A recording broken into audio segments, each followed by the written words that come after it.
I'd like to thank the Search Foundation. I applaud what you're doing, not just keeping democratic socialist ideas alive, but reinventing them and reinvigorating them. And I think this discussion is a good expression of that intent. So please shout if you can't hear me or if I'm talking too softly or too loud. I'll try to work my way through this. So I'm going to just do a little bit of background on trade unions for energy democracy, but it's already been said in the introduction that it's now a global network of unions that's been going now for almost 4 years. But I think more importantly is why. Why did it get started? And it really emerged from several years, if not a decade, of frustration with the level of debate in the global trade union movement and a sort of dissatisfaction with the narrative of the environmental movement, certainly the big environmental groups in the global north in particular, and that there was a feeling that the climate crisis and the energy emergency, the massive amounts of fossil fuels coming into the system, global energy system, that there was a feeling that it was crying out for an independent trade union and working class approach, grounded in eco-socialist principles, that this was a moment to reassert those ideas in a way to point to really effective transitional proposals and solutions that could actually do something about this civilizational crisis we're facing. And that the essential principle, one of the main ideas, was that the energy system globally is probably the most important area of struggle if we're talking about addressing climate change. Not for all the reasons we know, its contribution to emissions, but also the projections in terms of the energy trends, which were all pointing towards more and more emissions and more fossil fuels coming into the system. And we thought it was important to put forward that analysis very clearly, that some form of democratic control, whether it be traditional nationalization or more community-based control, whatever it was, we needed to take, and we still need to take, energy generation, distribution, and resources and options back into public ownership. But it couldn't be reduced just to public or private, because there are many publicly owned oil companies around the world, for example, and they act like private corporations. They are publicly traded on global stock markets. They behave as multinational corporations. So this wasn't just a question of the ownership formalities. It was a question of for what purpose an entity is run. And we felt that an energy revolution was needed, a democratization of the system. We all knew back in 2012 that this felt like mission impossible, and that we were up against enormous odds. But I'm pleased to say that it's the energy democracy movement has gone beyond labor now, gone beyond organized labor now, and is really making some progress. And we developed a framework back in 2012, resist, reclaim, restructure, that we had to resist the agenda of the large energy corporations, including some of the large renewable energy corporations, that we needed to reclaim to the public sphere the energy generation. And that would also need to be accompanied by a restructuring towards decentralized energy in order to address energy poverty and to fully maximize the potential of renewable energy technologies and allow for as much democratic input as possible. So that was the broad analysis. But it wasn't just, we didn't come to that conclusion based just on climate change. Their World Health Organization data is pointing to, an air apocalypse, really severe levels of morbidity and mortality connected to the increase in fossil fuel use, with Asia in particular being affected. I believe 20 of the most polluted cities, 20 of 25 are in Asia, particularly India and China. And on top of that, we found that we were alarmed by the levels of repression going on in the energy sector as more and more coal, oil, and gas moves from the global north to the global south. I mean that not in geographical terms, of course, but in development language. Then there was more repression in places like Kazakhstan, Mozambique, Nigeria, and in this case, South Africa. So one of the things we've tried to do with Trade Unions for Energy Democracy is to offer this distinct analysis.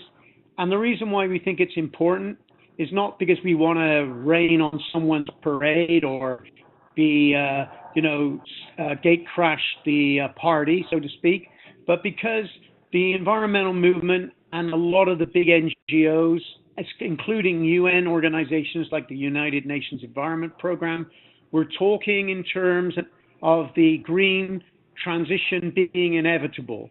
And this language is very much, I believe, in Australian politics, both with the Green Party and the ALP, that this is inevitable, it's unstoppable, and the world is galloping towards an energy revolution. I think that's a misassessment of the facts. And what we're seeing is more fossil fuel use coming in. And although coal in the last year or two has taken a bit of a dive, quite a serious dive, the amount of coal burned in the world today is twice the level it was in the year 2000. And although there's been a dip recently, most of the energy that's benefited from the slump in coal has been gas and oil. So we're seeing particularly an increase in gas. There's another slide that shows how the emissions are being affected. So we see, again, emissions levels, although they have slowed down in terms of their annual increase, there is no doubt that they will increase even with the Paris commitments in place. There will be an increase in emissions. So one of the misconceptions of the present period, I believe, I think this is shared among the unions in TUED, is that the Paris Agreement is not an agreement to reduce emissions. It's an agreement to increase emissions only more slowly than business as usual. That is unacceptable from a scientific perspective, from a social and ecological perspective. So I don't think I need to tell anybody in this room that unconventional fuels are replacing the traditional fossil fuels. This is a picture of the Canadian tar sands. The tar sands is the largest industrial project on Earth.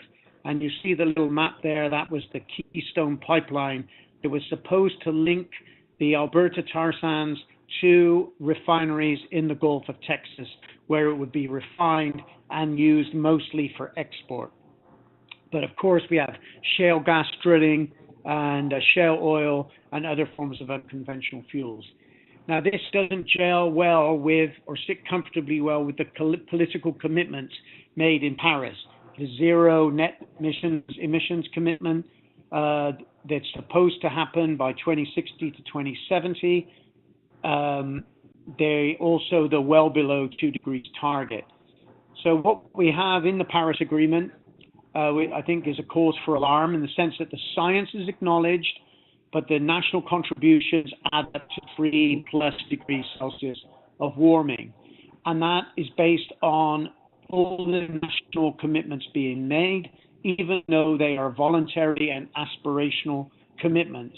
And I think this is a very serious situation. So I was reading some of the ALP materials talking about the wonderful historic breakthrough in Paris. And I think a lot of people feel that way, that this was a big moment for the climate movement and a big moment for the planet to finally have this agreement in place. But it's deeply problematical, I believe. And I think I'm speaking for the unions we're working with in expressing our concern about this. One of the one of the points of analysis we wanted to put forward is that there's still too many illusions in the market, and this is affecting Australian politics in the ALP and the Green Party. I've read their materials. It's all through their materials, and we're not strong enough in terms of challenging the myth that the market will be the driver of the transition primarily. It's not that markets can't play a role, but these ideas have had quite a big effect on social democracy, but also on the trade union movement, particularly in the developed world. So our analysis is the green transition to a low carbon future is not inevitable.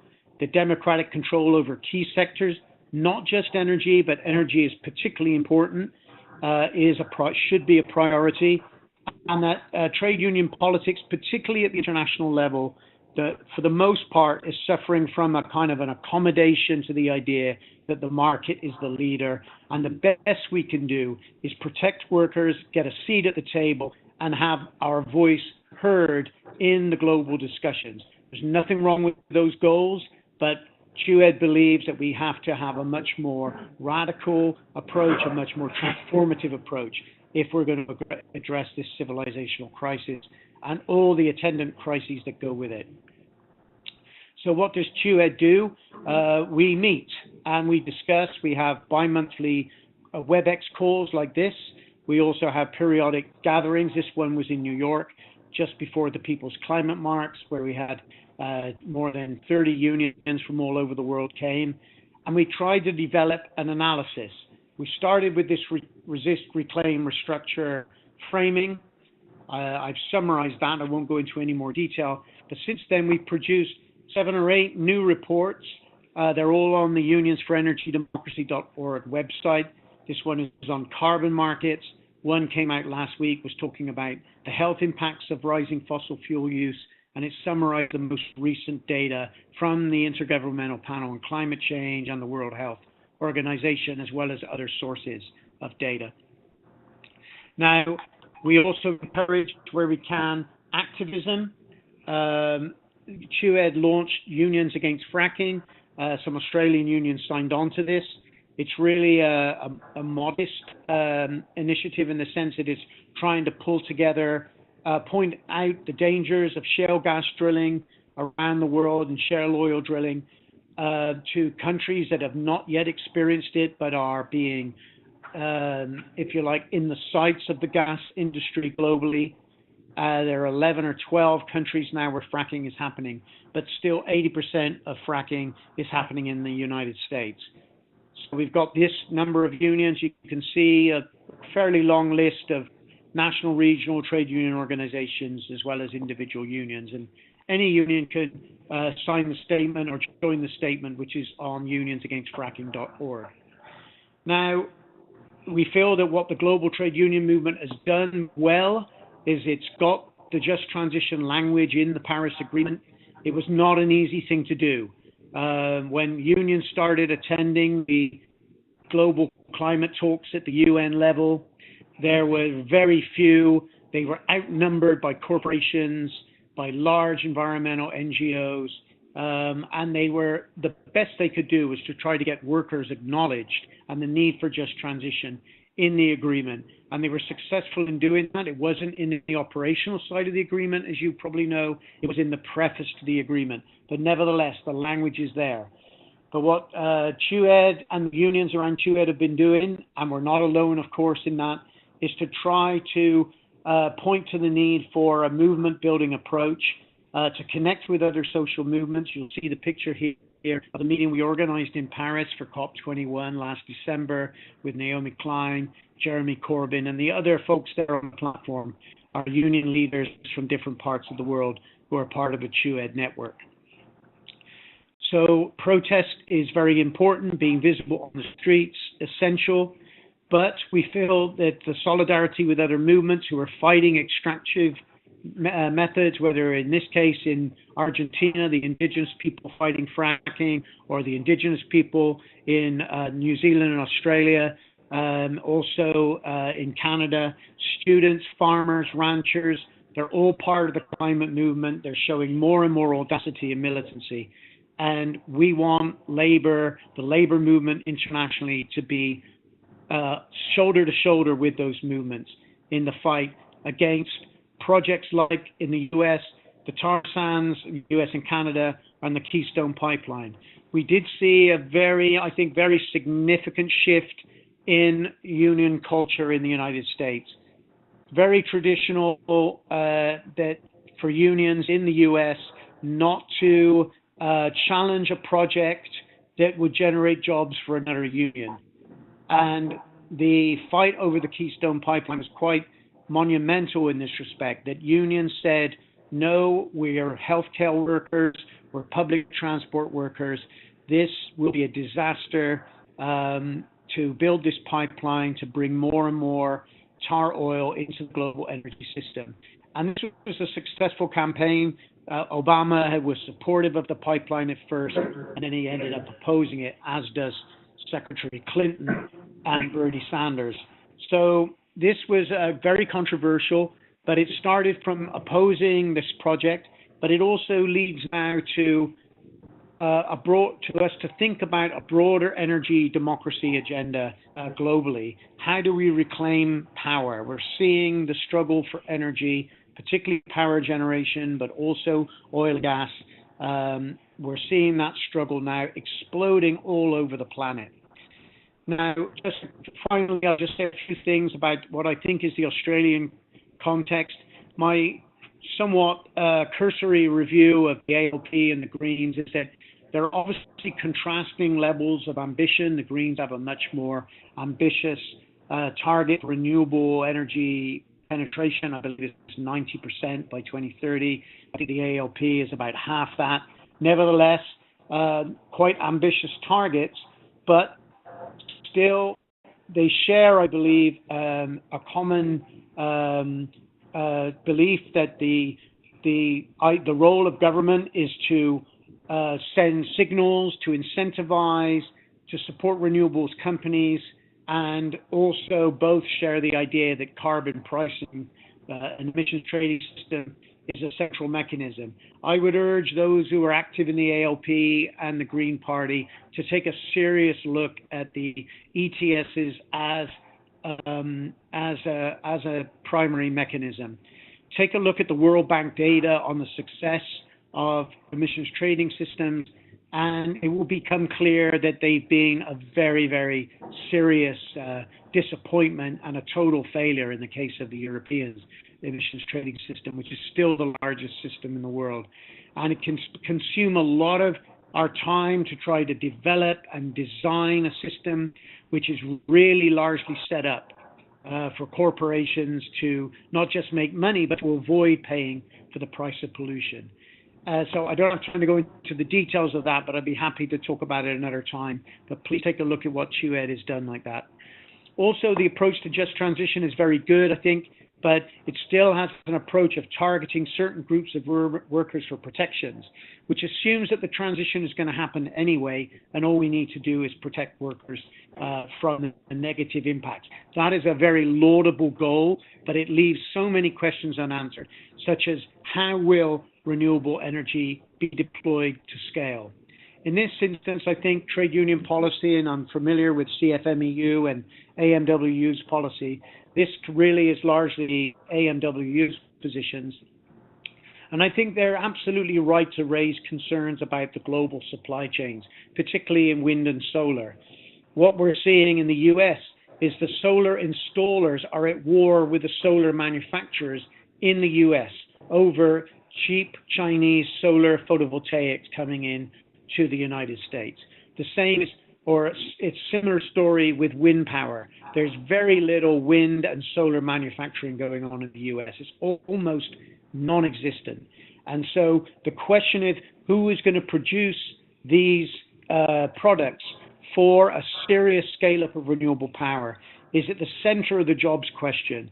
And to do it locally will require, border adjustment, carbon tariffs, which is an AMWU proposal. I think it's a sound policy, but it also will require pushing back against the trade agreements that are allowing countries and regions for having local control over procurement and also over domestic content. I think this is a part of the trade struggle that needs to happen.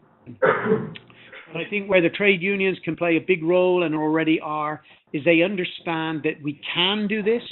We can, over the next 2 or 3 decades, seriously deploy renewable power. We can have a managed phase down of fossil fuel generation.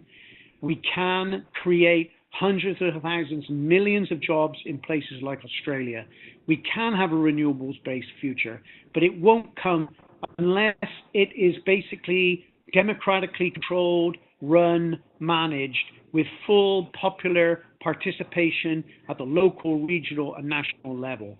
And this will mean taking on the political and economic power of the fossil fuel companies in particular, and their political allies. There is no way of doing this without an intense political struggle. Illusions in the market must be dispensed with. Business as usual is not an option.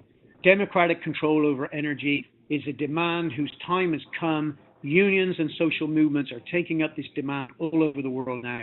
And of course, we'd like to see more Australian organizations in that struggle. But I applaud what Australia has done over the years with the green bans and the work you've been doing, fighting fracking and extreme energy, and raising awareness about the civilizational threat we face. So I'll stop on that note with a note of appreciation for the work you're doing, both in the Search Foundation and all the organizations that work around the foundation and in the trade union movement. So I'll stop there. Thank you.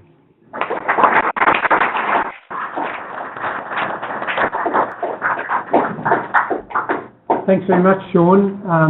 A lot of good messages there that we need to take note of. And I'm just wondering if there's any questions of Sean in the Felicity? Up the back. Yeah.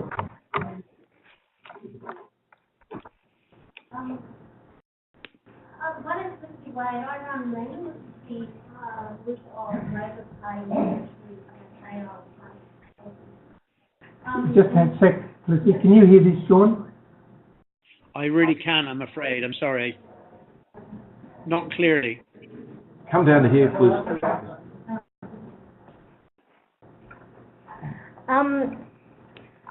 Yeah, my name's Felicity Wade. I run Lean, which is the group of Labour Party members who campaign particularly on shifts in Labour policy, specifically in shifts in Labour policy.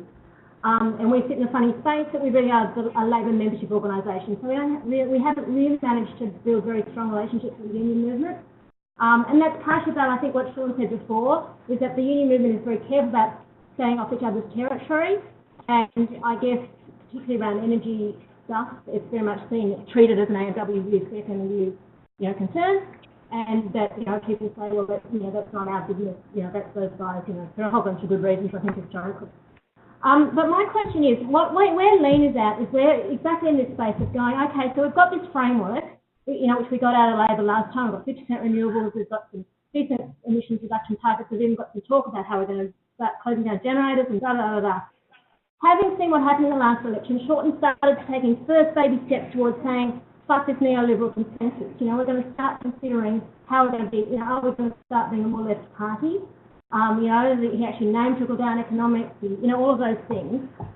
So our thinking is, well, can we campaign? And we campaign in a very specific way. We go and engage members and push for policy change at conferences to say, let's do this energy transition in very specific Labour ways, whether that's nationalising the energy system, whether that's saying we're going to build a whole bunch of, the grid's going to go in these directions, or we're going to own the new energy infrastructure, whatever it is. We haven't worked that out. But I guess our challenge is we haven't really managed to engage either the union sector or the environment sector on that. And maybe just shows lack of skill on our behalf. But I'm just interested I think for all the talk of solidarity, it's very interesting. And we're only a volunteer organisation, so we've got a hell of a lot less resources than anyone else, than the environment sector or the union movement in terms of being active in this space. But I'm kind of frustrated. We're going, well, you know, having done that very clear thing and engaging the membership, are we going to do it again alone? And I'm just interested in your take on how those solidarity things happen and how that, you know, we're feeling a bit sort of, it's going to be funny for us to try and run a nationalisation of the energy sector campaign solo. Yeah. Thanks, Felicity. Can you hear me, everybody? Yeah. Okay, great. I think, Felicity, there's the essence of what you said is very true. We're still, I think, at a point where we're trying to not just develop a vision where you can have engage unionized workers and ordinary people in this transition. You know, climate change in particular is, a complicated question, and it's also what we're seeing, I think, in struggles around the world, which are usually around more immediate goals. So within the fracking fights in North America, for example, where they've been very successful in many states in stopping fracking. My own state, New York, which is the size of England, has banned fracking. A number of states have done so. The tar sands fight I referred to, there's usually the fight is not around climate, but it's around things like, as you know, issues of land use, water stress, pollution. And all I can say is I feel that though there's been a very serious uptick in those struggles over the last 5 years, but I feel that every country, there are still enormous challenges. And I know, speaking to comrades in Australia on a regular basis, of the frustrations you feel in trying to develop an agenda that can sort of bridge between unions and the ALP, the Greens, and others working on it. But I think what I've also seen, I'll conclude on this point, is that I think the ignorance around energy has evaporated, that a lot of people now are having the kind of discussions that we need in order to develop ourselves programmatically. We're saying, well, does this work? Does that work? And I would encourage as much of a global view as possible. Don't just walk into things like feed-in tariffs and think that they're going to solve the problem. I notice that's the ALP's position, for example. That's basically hit a brick wall in Europe for reasons I don't have time to go into. And so there are policy mechanisms that are taken as being successful that I think they need to be, a fresh look needs to be applied, and to try to work out in a very clear way what democratic control, public ownership, and social ownership would mean in the context of Australia. So I'll stop there.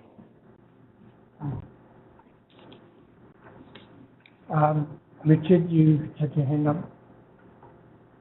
It's like school or something. Yeah, I found your comment about the need for democratic control over energy very important. So what would be some dimensions of that? So what would be part of democratic control over energy? Because it certainly wouldn't be government. They're already in on the problem. So what would be the enable democratic control over energy? Well, that's a good question. Chua did a document a couple of years ago called Power to the People. It looked at the different expressions of energy democracy quite critically, and said, there are basically four fronts that seem to be opening up. One is obviously the energy co-op approach, which was having an impact here and there, but generally was very undeveloped. But a lot of people have expectations that co-ops are going to proliferate everywhere. The second is the reform of the utilities to reclaim them and reorganize them, because in many countries they run as private corporations, or they're just basically not pursuing a renewables agenda. And the third area was the remunicipalization movement, which is particularly powerful in Germany, where I think as many as 100 cities have taken their grids back from private corporations. But I would say that this is definitely a work in progress. We can also look back to history. The Rural Electrification Administration under the New Deal in this country, the United States, was a really fine example of government support for community-led electrification. And although it wasn't renewables, although it was hydro to start with, the model of deploying at scale and bringing in communities, workers' organizations, hiring people who are unemployed, that big, bold, fast model, I think, has some value. But I don't think any of this is satisfactory answers. If we take it away from the need to reinvent and rebuild a powerful left, I mean, it's easier said than done, I know, but part of the task of rebuilding a left is to give people confidence that the left knows what it would do if it was ever in a situation of having real power. And for many times in the last 2 or 3 decades, when we've had power, we've capitulated very, very quickly because we haven't really done the work in dealing with the forces of capital and how we would take them on in a very concerted and direct way, and to open up democratic participation in the economy. So I think this discussion has to be seen in the context, I think, of rebuilding the left, doing it in a way that builds specific proposals that can inspire people and move people into action.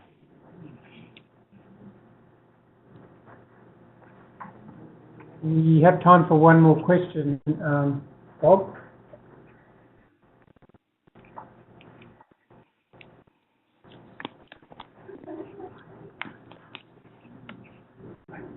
Bob Makinson, Sean, hi. Fusion energy has been always 50 years into the future for the last 50 years, but in the last few years, it looks like we may be getting towards a situation where it's a real possibility with small-scale fusion plants in the next 10 to 15 years.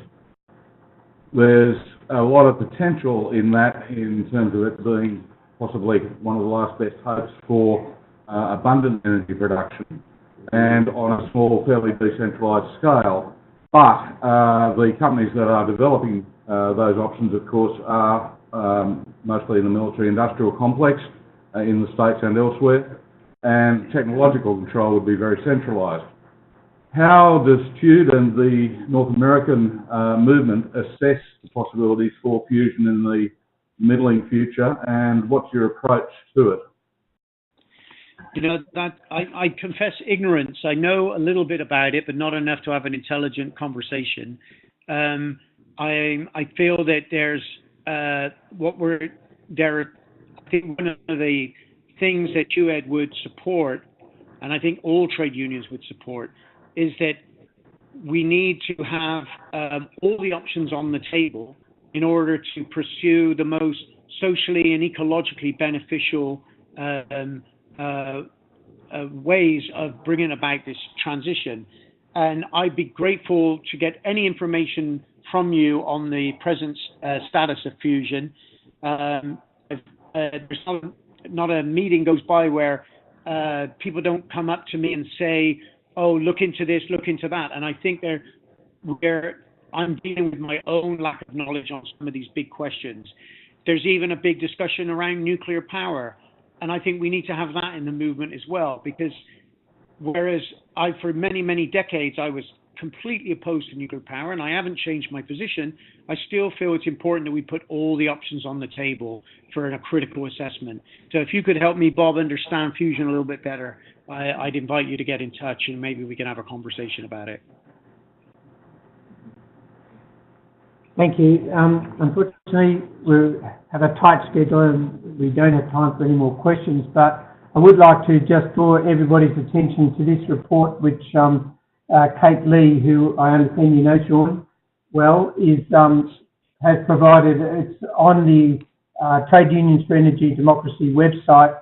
It's called, as Sean drew attention to, Resist, Reclaim, Restructure, Unions and the Struggle for Energy Democracy. So if people are keen to read more, you can get this off the TUED website.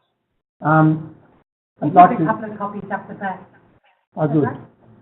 Before we move on, would it allow us down when we microphone? Come on, I'll try. Of course, you can move forward too, if you need to.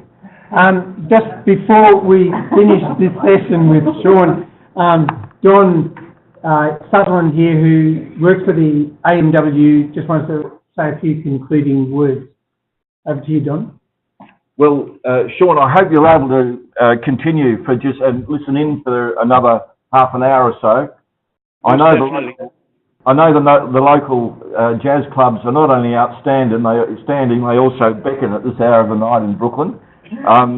But thanks very much for being available anyway. And if you do disappear in a quarter of an hour or half an hour, our thanks, and we'll be back in touch with you. I'll just say on a personal note, I think the big question for both, if you like, the green organisations and movement as such, and the labour movement, is how to face up to what it means that the exploitation of nature is entirely dependent on the exploitation of human beings, and the exploitation of human beings is entirely dependent upon the exploitation of nature. And that has, if you think all of that through, that has very serious implications for how unions view the world and how we view immediate struggles, and it has very serious implications for how most green organisations are framing their messages as well. But thanks very much for bringing those insights, Sean, and we'll meet again soon. Thank you very much, everybody.